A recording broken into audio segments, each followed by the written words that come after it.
অসম পুলিচৰো দ্বিতীয় cut off নোলায়, কিন্তু বছৰটোৰ শেষৰ ফালে আমি আকৌ নতুন অসম পুলিচত খালী হৈ থকা পোষ্টসমূহ আমি এডভাৰটাইজ কৰিম।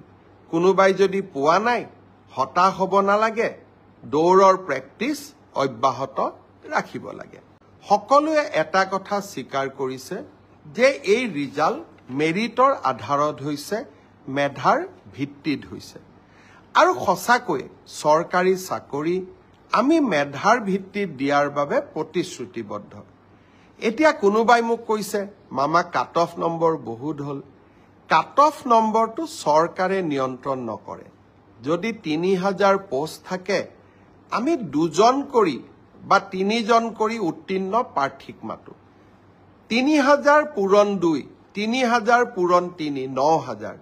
মেৰিট মতে ৯,০০০ নম্বৰটো আহি যোৱাৰ লগে লগে ৯,০০০ নম্বৰ লাভ কৰা ব্যক্তিজনৰ যিটো নম্বৰ, সেইটোৱে কাট অফলৈকে ৰূপান্তৰিত হয়।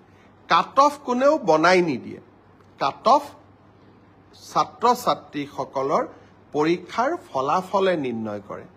কোনোবাই যদি ভাবে যে কাট অফ বেছি হৈছে, তাৰ মানে ইয়াকে বুজাব পাৰি যে সঁচাকৈয়ে এইবাৰ পৰীক্ষাৰ ফলাফল যোৱাবাৰতকৈ ভাল হৈছে।